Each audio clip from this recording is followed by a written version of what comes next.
Welcome to the Mediate Your Life podcast. I'm your host, John Kenyon. On the show, I guide guests through challenges and conflicts in their personal and work lives, and in their experience of the larger social political world. The Mediate Your Life approach helps people bridge differences and heal divides using principles and processes based in empathic communication, a mediation framework, and mindfulness. Each conversation is a forum for learning and healing, not only for the guests, but also for the podcast listeners. Today, I'm honored to be joined by Nicole Gibson, the founder of Love Out Loud. This is part one of our conversation.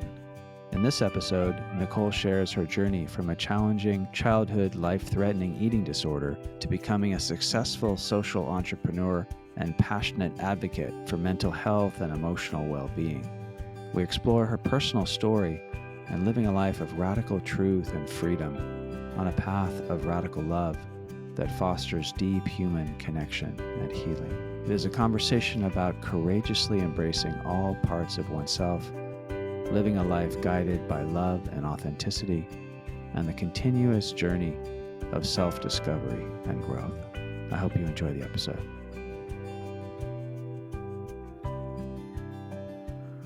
Okay, I'm here with Nicole Gibson. Nicole, thank you for joining me here on this Mediate Your Life podcast, and I'm really looking forward to speaking with you today about the things we talked about. Yeah, John, my pleasure. Looking forward. We got connected fairly recently, and overlap between my work with nonviolent communication and mediation and conflict, and your work with Love Out Loud, which I'm looking forward to you sharing with me and the group to know even more about your story of how that evolved and what you're up to in the world, and then to go into a more personal situation for you to work with. But would you be up for starting with, like how you got to where you are now, and whatever way you want to talk about that right now? Sure. There was always a sense, from probably birth or very, very early life, that the way that we conduct ourselves in society just didn't quite feel, I guess, right or authentic to me. I'd sort of always obviously couldn't articulate it as a child, but I was aware that there was a presence that was generally lacking from the people in my world, whether that be at school or family friends. It never seemed that people were able to. There were just always so many rules in my mind that didn't quite make any sense, social rules, and no one was challenging those rules, which was even more confusing for me. And of course, if you're a kid that challenges rules, you're seen as unruly and misbehaved. And I prefer the term strong-willed. I always had a sense of determination, I guess, and a hunger to kind of seek truth, combined with a huge amount of travel. I went to many schools, about 8 schools, before finally going to a performing arts academy instead of a normal traditional high school. And theatre was really my first love, I guess you could say. And the style of theatre that I was doing is called Meisner. And the premise of that type of acting is to be 100% yourself under the given imaginary circumstances. And so what that meant as an artistry and a practice is to basically challenge and seek to dissolve the aspects of your identity and your ego that can't identify with the set of circumstances that you're cast within. And as you're performing, to actually create a real moment in time, to not see it as something that's rehearsed, but something that is spontaneous and real, that you're actually allowing the audience to come into that moment of vulnerability and to push yourself to meet new edges of yourself in real time. So there was a lot within that I guess was kind of very spiritual concepts, right? That weren't introduced to us necessarily as spiritual concepts. But what it resulted in was, a lot of paradigm shifting moments of awareness for me as I was going through art school. And I was young, I was 14. I was in that school from 14 till 17. So very kind of formative years, and very, very deep learning about myself. On the other side of that, it was a highly competitive environment and industry. And I was always kind of wanting to be the best and pushing myself to, be the ideal of what I believed I needed to be in order to achieve the success I craved deep inside me. And that pressure led to the development of an eating disorder that eventually became life threatening. So it was this dichotomy, I guess, of an early life experience where I completely loved, the art that I was engaging in. And I was also then dealing with a disorder that became life threatening and ultimately became, in some ways, a liability because I couldn't essentially push myself to continue performing. And that was kind of doctor's orders. And that was a deep heartbreak. That was being removed. I guess you could kind of compare it to an athlete that gets an injury. Being removed from the thing that I loved and how I found my voice in the world. I really had to question life on such a deep level, and ultimately had to make a decision as to whether or not I wanted to fight for my life. And I think that conscious decision to choose life set the tone for the rest of my adult years to date. At 16 years old, having to ask, do I want to die, or do I want to live, made me choose life, I guess, consciously rather than just randomly being here and being alive. And with that came a deep inquiry as to what life was about. What was the meaning of my life? Luckily, I had the insight to know that my life was more than an eating disorder, that my life's value was more than that. But similar to what my art was pushing me to understand, the manifestation of the eating disorder was a construct of my identity and my ego that had a real grip on me.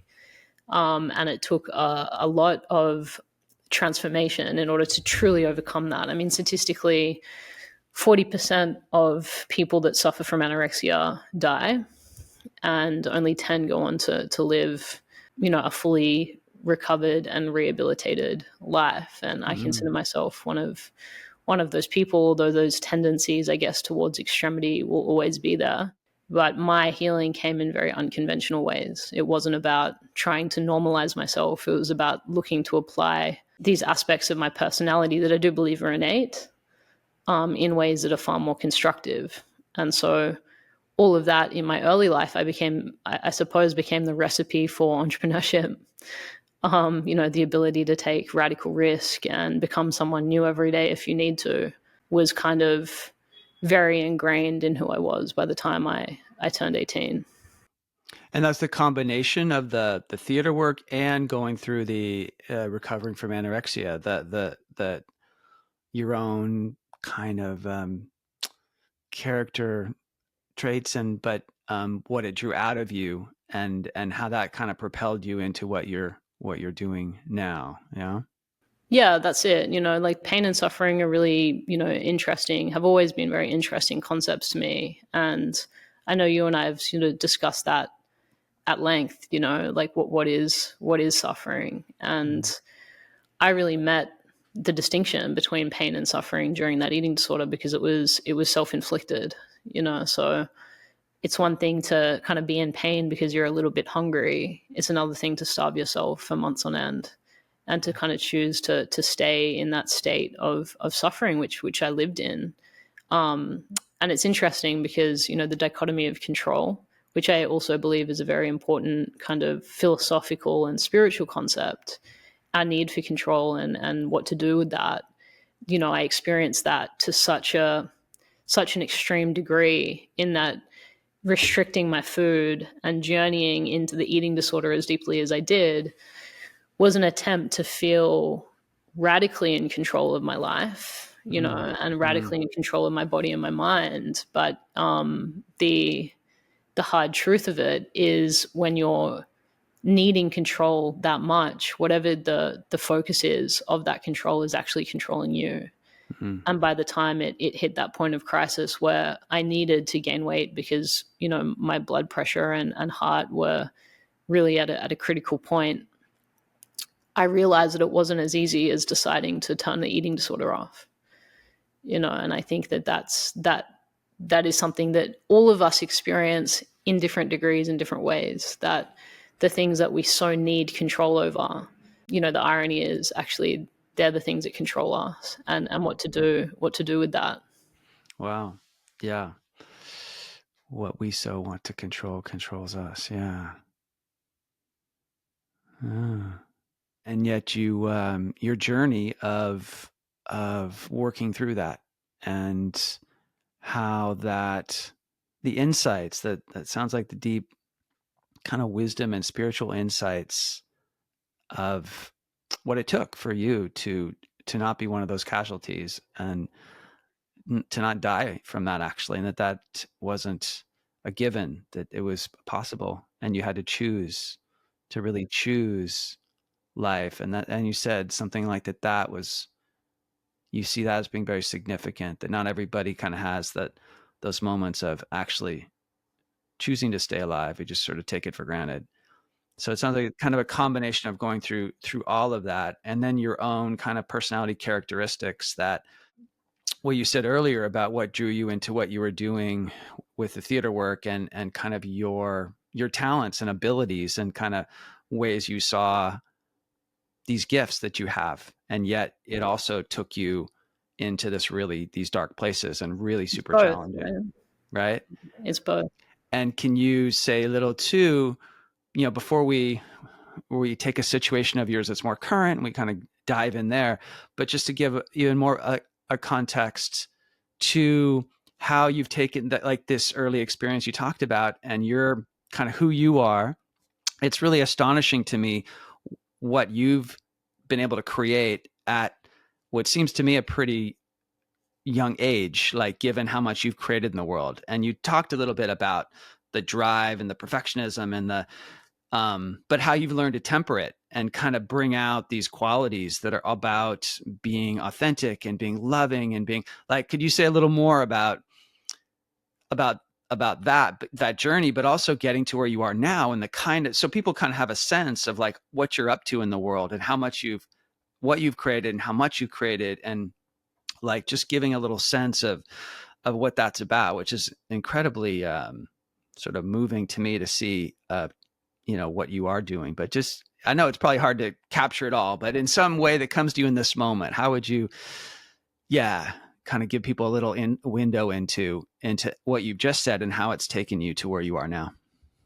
Yeah, of course. Well, thank you, by the way. And I think it's also really important to say, I think it's very easy to look at someone who's created something, inspirational or groundbreaking, or what, insert the word of your choice, and not see the shadow that goes with that. And the reason it's important to me to have these conversations, and have these conversations authentically, is I believe that it's good for everyone's kind of sense of perspective to understand the good that comes with the bad, and these tendencies in me that allow me to love in the way that I do. And it is genuine love that I have for humanity.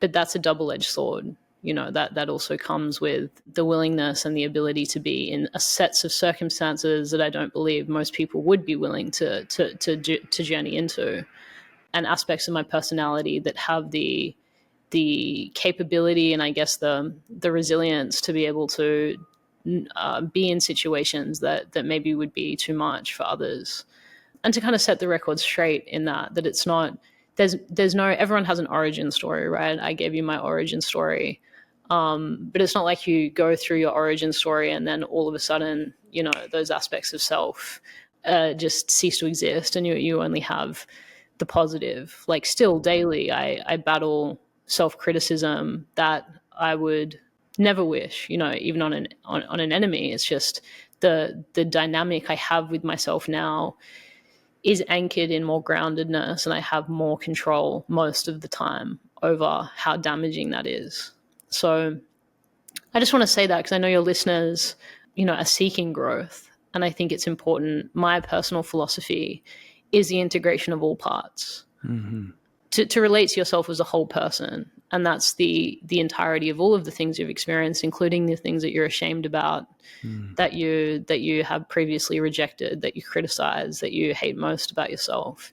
They're the things that are most important to bring with you on that journey, and to figure out what their perfect place in your life is. And I think that's more about application and finding a purpose where you can use those darker sides of you for the positive. Because if I was to look at the darker sides of me, the light side of loving performance the way that I do and did as a teenager, the light side was the ability to bring everyone into a moment of presence, to entertain and to inspire.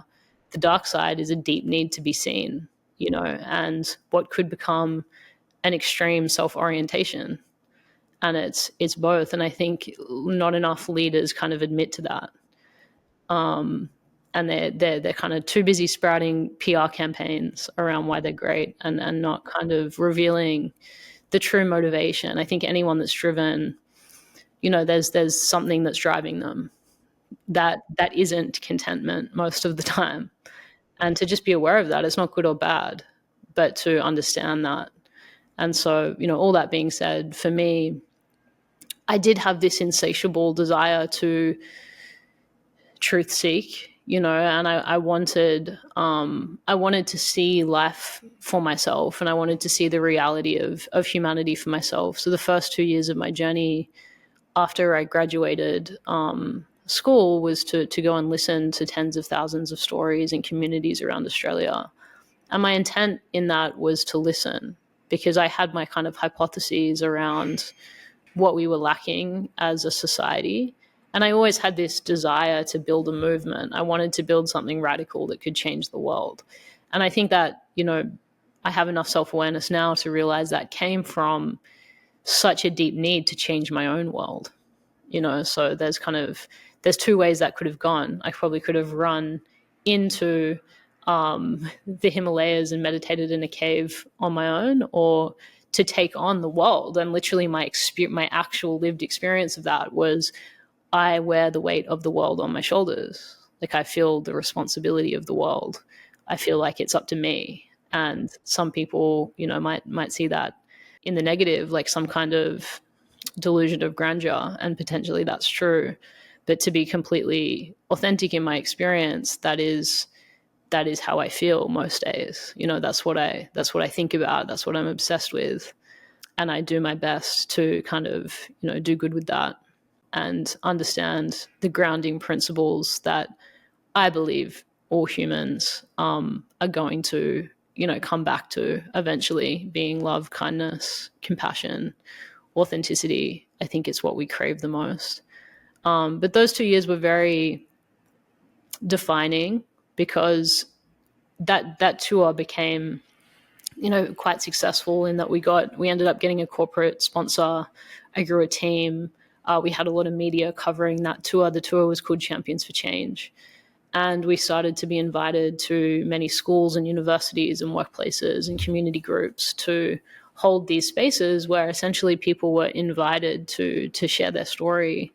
And I believe that story is the original technology. It's the technology that we all relate to. And a powerful storyteller, I think, has the power to be the most influential person in any room. And I saw, time and time again, when people were given the opportunity to tell their story, there was a naturally transformative quality to that.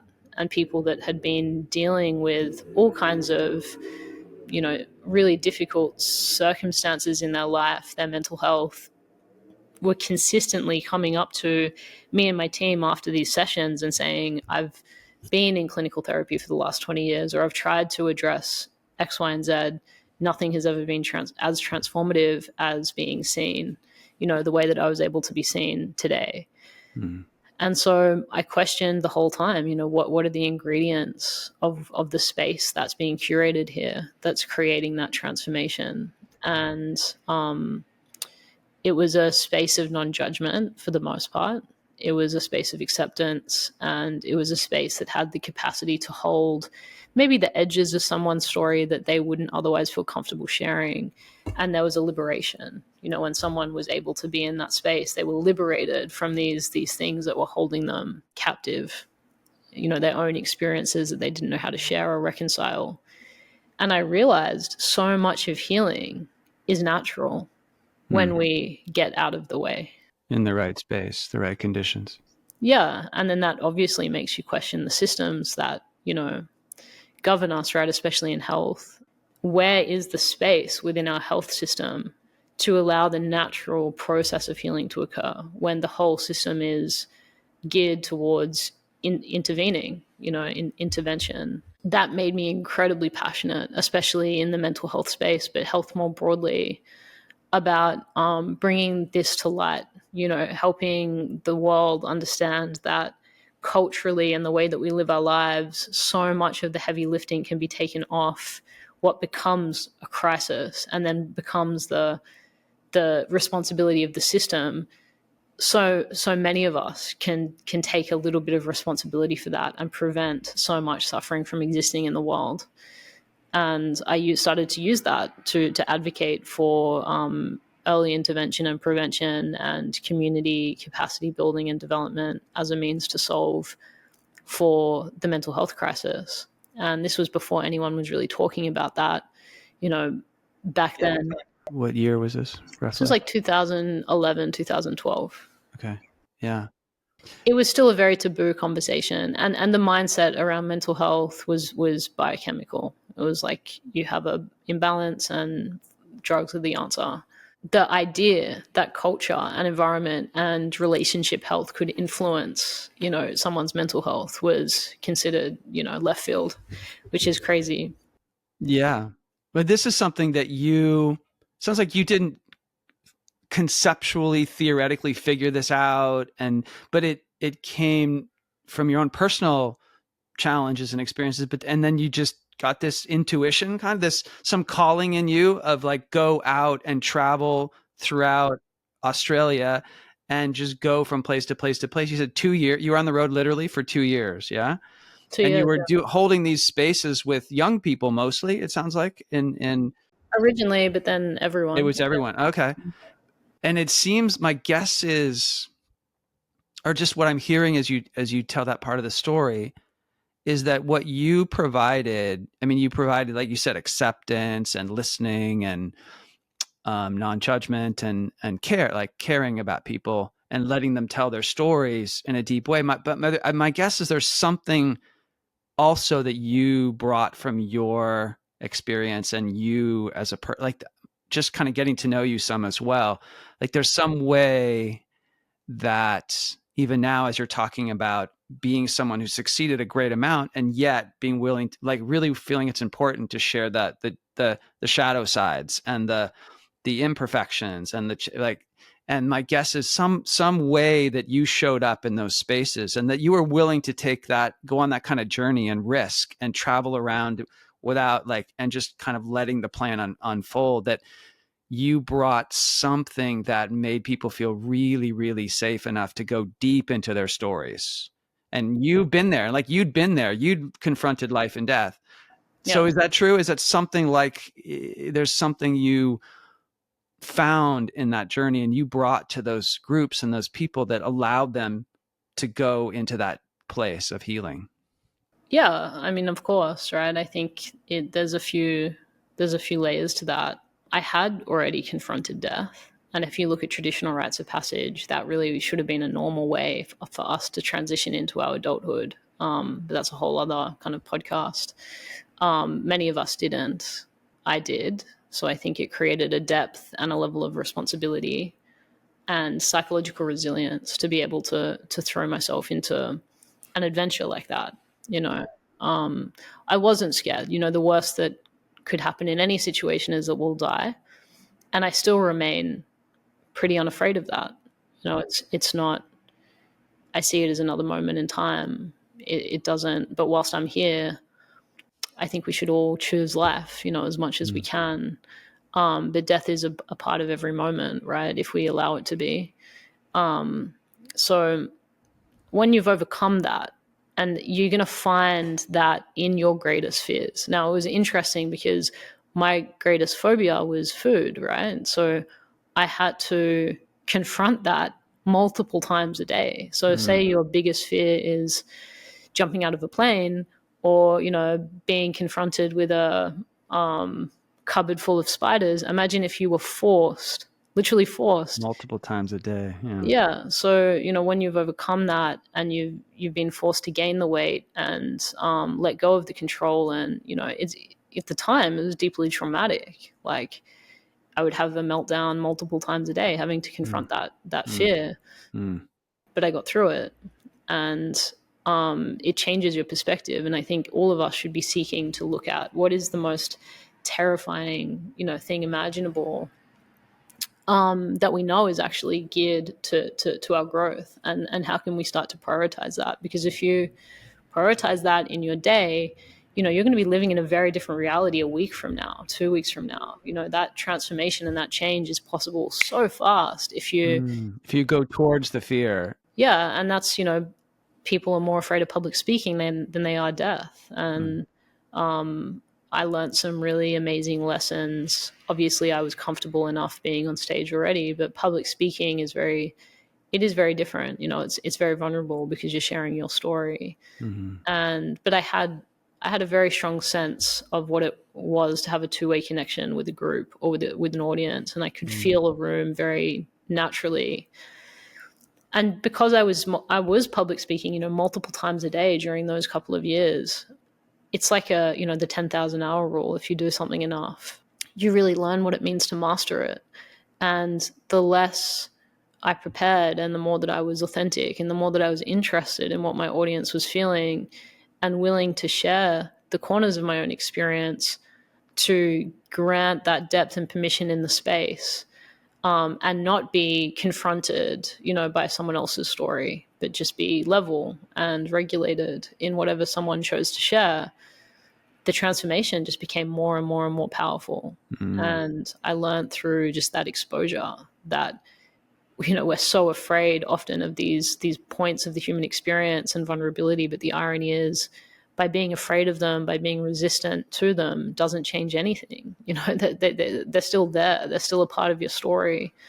So it's like the only thing to fear is fear itself. There's a lot of things that we don't want to face, but facing ourselves and facing the realities of the world is where we find liberation. And like I kind of referenced in the beginning of this conversation, truth-seeking and freedom, freedom beyond the rules that never made sense to me, still is a huge driver. It's when I start to feel someone trying to infringe on my freedom in some way, you'll start to see kind of sides of me. It's not. And a lot of the mentors I've had over the years who are very kind of successful entrepreneurs, that's a uniform quality I've noticed. This kind of real dislike for authority and real dislike for situations that would infringe on freedom. I mean, I've never had a boss.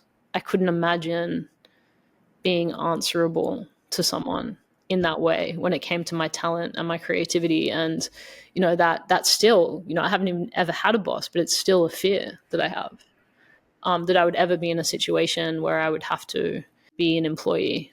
That's a really unsettling feeling.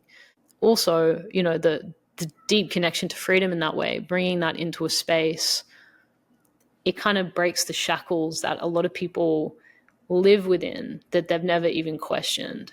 It's like I actually write about it as a subchapter in Love Out Loud titled Niceties Over Necessities. Like, so much of us put this idea of politeness, which is just a cultural rule, over the things that we actually need. And how that translates is like, you might be talking at a networking event and you're absolutely hating the conversation and all you want to do is walk away, but for whatever reason, because of our culture, you don't. You think it's rude, or you think, and these decisions, that these niceties, when you make, tens, hundreds, thousands of these small decisions every single day, you're consistently reinforcing to yourself this kind of self-betrayal.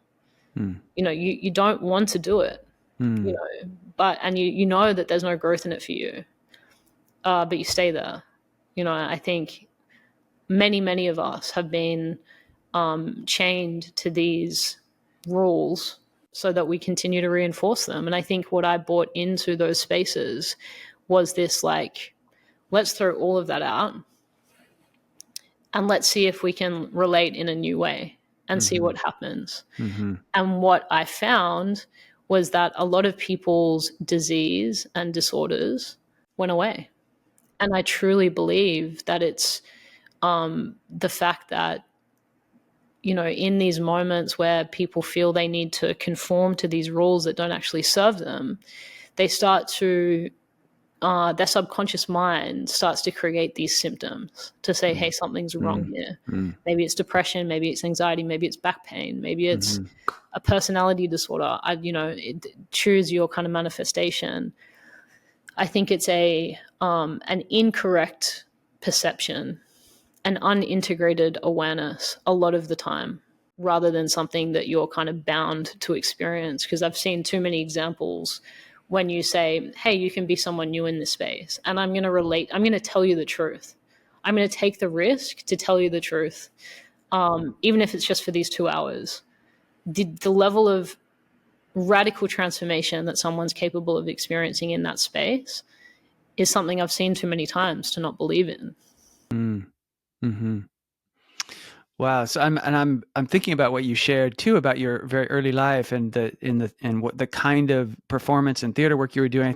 I don't know, just there's something that brought me back to when you talked about the being in the moment of creating something really authentic with an audience or a performance or something. And then, so like kind of that through line through all your intense challenges, and then just weaving together a few things you talked about, the courage to go into our deepest fears and sort of face that, and to love kind of all the parts of us, and this like radical kind of willingness to choose freedom over kind of cultural constraint and just kind of stuff that doesn't serve us, but we just do it because we're afraid, and just following those kind of rules when it's not only not serving us, but it's harming us. It's creating these symptoms of disease and lack of health and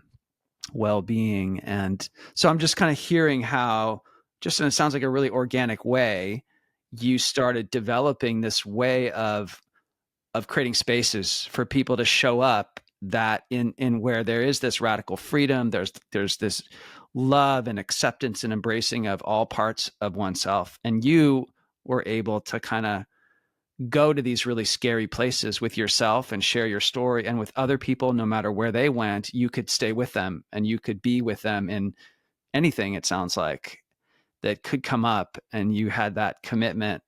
And so some combination of all that is like how your work has evolved and how you sort of scaled that up to doing more and more of that, creating more and more ways for people to find that kind of space for themselves to sort of heal from the cultural constraints and all the stuff that takes us from our authentic self in a way. Yeah. Yeah. Like the truth is the truth. I think is like if someone wants to know how to kind of wrap their mind around a way of being or like a set of belief systems that would facilitate maybe more of this radical honesty or authenticity in their life, it's understanding that by not acknowledging the truth doesn't cease to exist. You know, our denial or our dishonesty will never, ever be more powerful than the truth. So you're kind of, I see it now as delaying the inevitable. You know, so why delay something that you inevitably have to do, even if it's in the final moments of your life? And that's face what was true. And as I said, you know, the light comes with the dark. My deepest challenge, ironically, in my life has been honesty. You know, like going through an eating disorder, your whole life becomes a compartmentalized life. And I've had many kind of echoes and parts of that shadow aspect of myself, which has come, you know, into my reality. Like think about the polarization of a creation, like in truth. You name a company in truth, which is, for the sake of your listeners, a product that Love Out Loud's developing at the moment, a technology. You put something like that into the field of reality, and guess what happens is you get tested on the exact opposite. So, I've experienced massive polarization, and the risk of telling the truth has been great, and the risk of not telling the truth has been even greater. But with that has come pressure and fear. And if I haven't been able to face myself in moments, which is what I believe dishonesty really is, we don't have access to enough self-love to face the truth of how we've been in particular moments. And I have a lot of compassion for that, because I know the times that I lied about what I'd eaten that day, it was shame, and fear. And it's not, I'm not an innately evil person, right? And I don't think someone that's lying in their life is either. And it's interesting as a society that we have these these shades of what we determine, levels of dishonesty that are okay and levels of dishonesty that aren't okay. It's like if you straight out, I don't know, went to a movie and you said that you were going for a run, and I tell you that I went for a run, you would be like, well, you're lying. And we kind of have a cultural consensus that that's a bad thing. But what I've learned about people in doing the deep work I've done with them is most people are lying to themselves. Maybe it's not like an overt lie. Like how common and how nuanced, or from the big to the really, really little, right? How much we do it. Yeah. And I think for that reason, we should explore, what dishonesty actually is, because most spiritual teachings will tell you, right? Like purification is the ability to come to truth and to speak the truth, and to acknowledge the truth. And if you do that more and more and more, your spirit, your mind, your body will become, more and more purified in that process. But we need the capacity to do that, and the capacity comes from knowing how to be kind to ourselves, knowing how to love ourselves. That means the dark and the light. At the end of the day, we are an animal. We have primal instinct. There's a darkness to what it means to be human that will never go away. We're capable of murder. We're capable of all sorts of crazy things. Just because you're capable of it doesn't mean you'll choose it. But to deny that capability, which is why I love Meisner so much, because it forces you as an art form to recognize that that's within you. And it's an empowering thing to recognize that. It's not something that we should be, frightened of or ashamed of, because it's a part of our divine design, just as our wisdom, and our higher knowing also is. And that's also for a reason, that if we can align these two things, that the primal animal in us, which I believe is behind our darkness, the need to survive, that wants to be guided by the wisdom of your higher knowing, of your spirit. And without it, it will go AWOL. It will act out just like a wild animal can and does. But we are amazing as human beings. We have these two aspects of self. We need that energy, that raw primal energy too. It's not It's about power. the power of that energy. Yeah. That's where our power comes from. Our higher mind, it doesn't have that integrated power. And, that's a whole other layer to this conversation as to why people, I believe, are constrained, because we hold a lot of judgment towards power. I believe because the leadership we've seen in the world have abused that power, and not combined it with wisdom and love. So we've had these kind of two ideas separated and embodied in different archetypes. We've had the spiritual leaders, maybe that have been very wise, but then the sociopathic CEOs that have been very powerful, but we haven't seen an integration. And when we have, we've made them heads of religions, because it's been such a, groundbreaking thing to witness. But all of us, and it's in scripture, right? Like you were made in the the face and image of God. Jesus said, "You'll do greater things than I." I mean, it's actually written in these teachings that we are all capable of that. And I think the reason that we don't see more embodiment of that and more demonstration of that is we just haven't been taught how to bring these aspects of self together.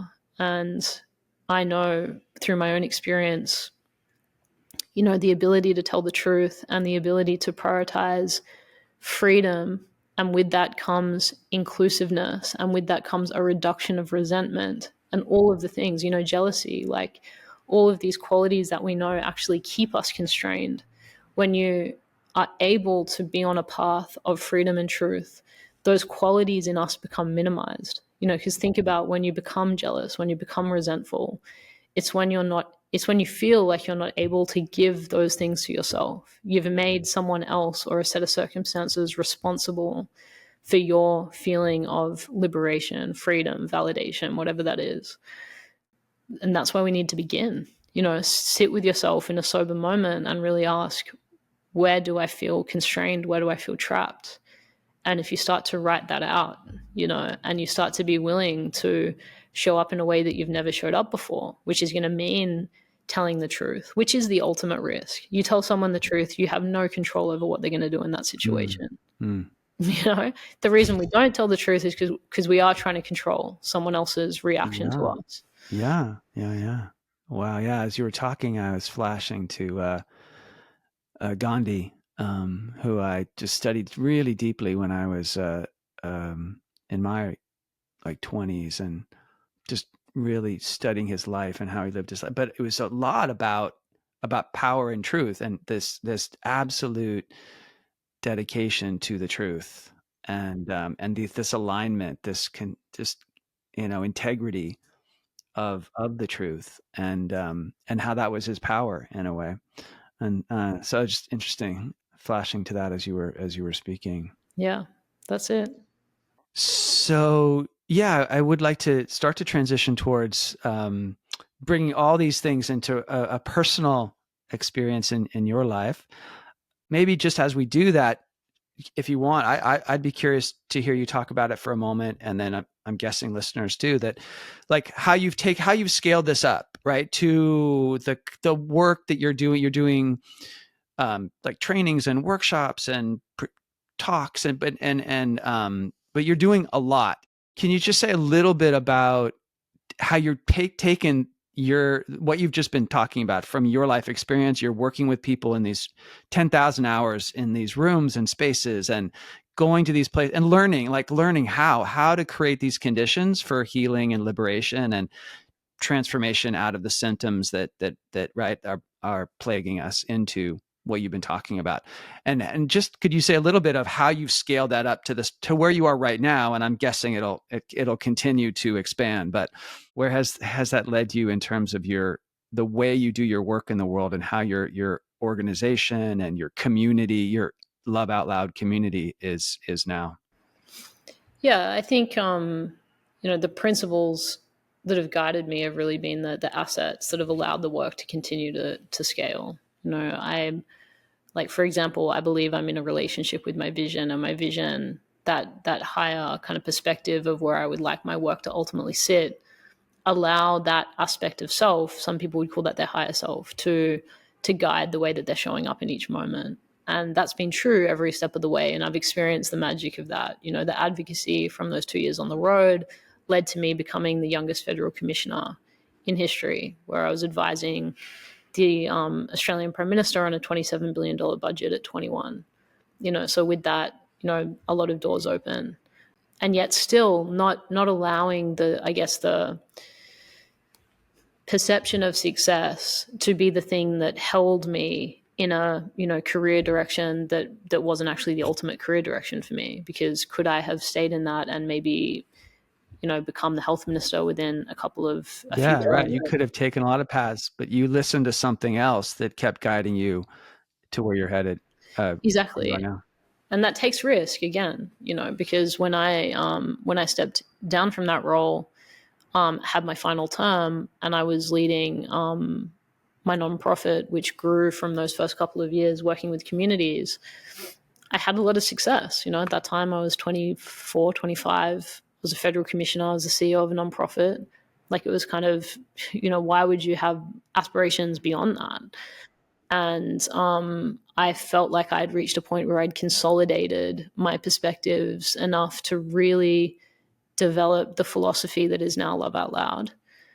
And I had to kind of walk away from all of that to give myself the space to write that, to create that. And I did, and that became Love Out Loud. And again, Love Out Loud had its own intelligence. Like I said, I'd always been fascinated with a movement. What takes an idea from something that's counterculture to mainstream.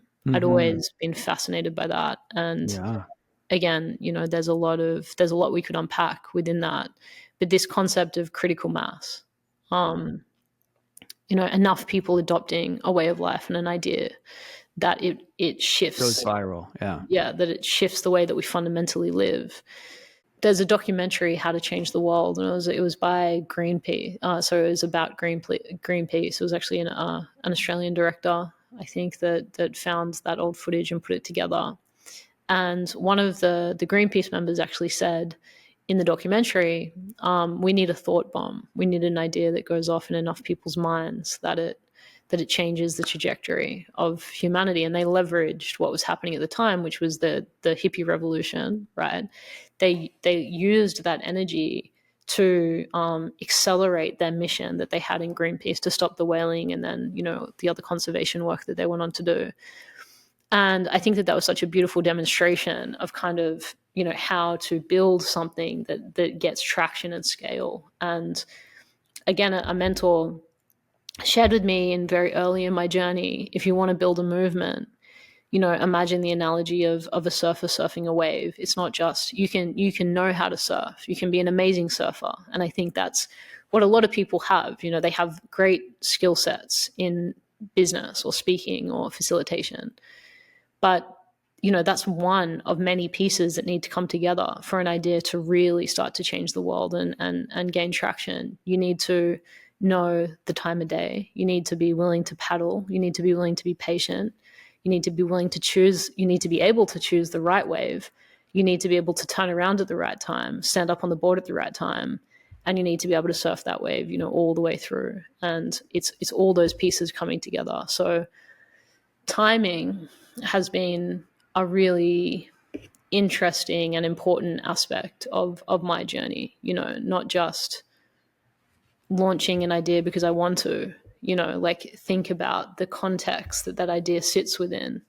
Like, for example, at the start of COVID, Love Out Loud coordinated with partners 100,000 person meditation. And that was at the beginning of COVID. And we did that within 4 days. And so how did we get that energetic traction? Because if I was to put that idea out today, I highly doubt that we would get that same traction. But we captured the world energetically in a moment. The way you caught that wave at that moment, just the right part of the wave, and then you caught it and you rode the energy of that wave in that moment. That's Exactly. one of the key insights that you had about scaling. That is imperative to scale. And I think, where the reason one of the reasons I've chosen to go into technology is I could see that the wave of power and influence in the world, the most powerful people in the world right now are those that own the most valuable data. And I think if you want to have influence in the world, it's going to be very, very hard to do that if you don't have access to data. Again, that's kind of another conversation, but I guess to make it practical, because I like to make perspectives practical for people, think about what you're working on and what is the context that what you're working on sits within. What's the relevance, and that also feeds your why. Like, if you can start to put what you're passionate about into a globally relevant context, all of a sudden your why magnifies. You're like, okay, that me doing this small thing right now, which is so important when you're building a startup or a message, it's because there's so many moments where you don't get the feedback. Like, I've written a couple of books, so many moments when you're writing a book where you're like, what's the point? The page isn't giving me feedback. But if you can consistently remember that, every sentence you write, or, every little step you take, there's a bigger picture, and to not lose sight of that bigger picture, I've found that that also creates kind of an unshakable will that, if you don't have, I think quitting kind of becomes inevitable, because it's tough. It's tough to keep working on something day after day after day, and in many instances not see the fruits of that, until months or years later. Mm, mm, mm. Yeah. So I think it sounds like you've caught these different waves that have taken you more and more out into the world, and that the work of Love Out Loud reaching more and more people, by how you're kind of tapping into where these energy flows are kind of happening, and riding that. Maybe before we shift to a situation in your life, is there anything else you want to say just about what Love Out Loud looks like now, kind of globally, and the work that's happening and the way you're doing it in the world, for people to know about, just before we maybe shift back to a very personal part of your life?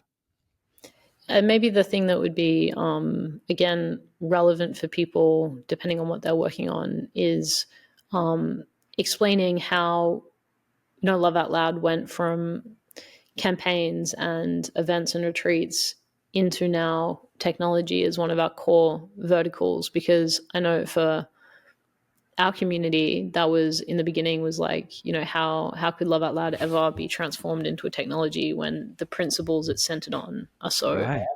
humanist?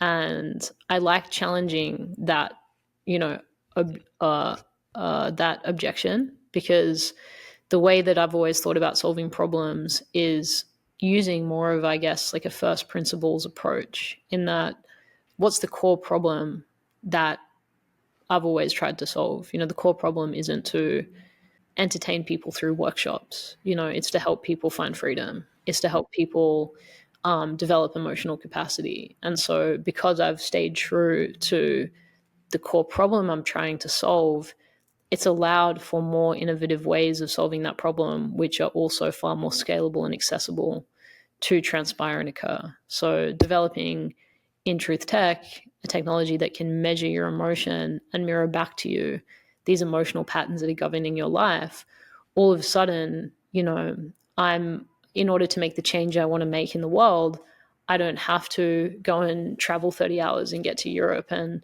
work with people one on one. I can distribute a technology that's able to facilitate that, in any moment, for anyone in the world that has access to a smartphone.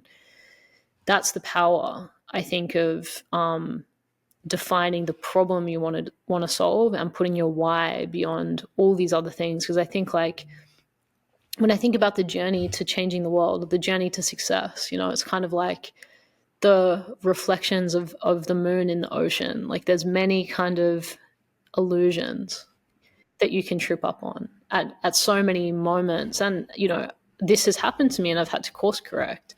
You've fallen into the title, or the glory, or the big audience, and you kind of fall into these illusions that are not actually the thing that it's really about. And we do it also as a society, like, it's crazy to me that at 16, 17, I was fighting for my life, and people were seeing me and my disorder as a liability, to then 2 years later, the only change that happened was I decided to take control of my experience and tell the story in a different way. All of a sudden, I became an inspiration. Yeah. So as a society, we have a habit of, you're only bad or you're only good, Hmm. and I think when we're unresolved and still wounded, we are very susceptible to getting caught up in that, and that can be a path to your own version of the golden handcuffs. You don't want your success to become a cage. And I think reinventing yourself is crucial, many, many times through your journey.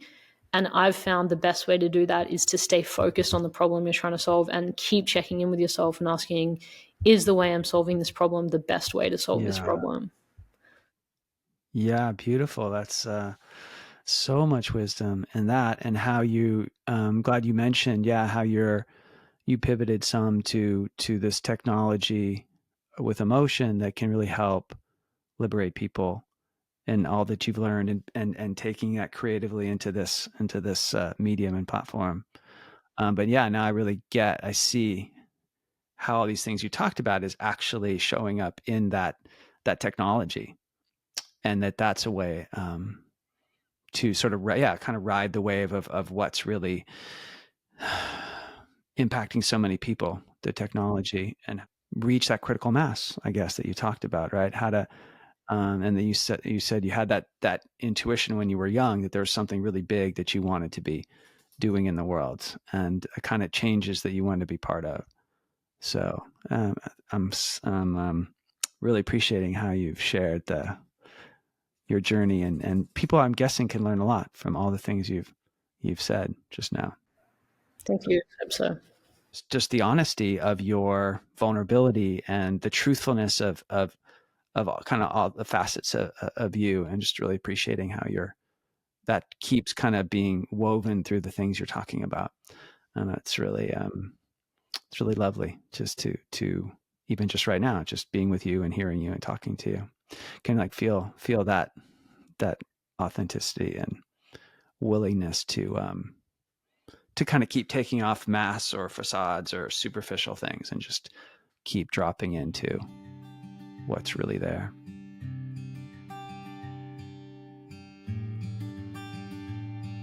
Thank you for listening to today's conversation. If you enjoyed this episode, I invite you to subscribe to the Mediate Your Life podcast and follow me on LinkedIn and Instagram at John Ginion.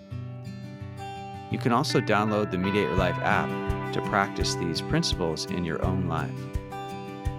With love, empathy, and care, I'm John Ginion. Thank you for listening.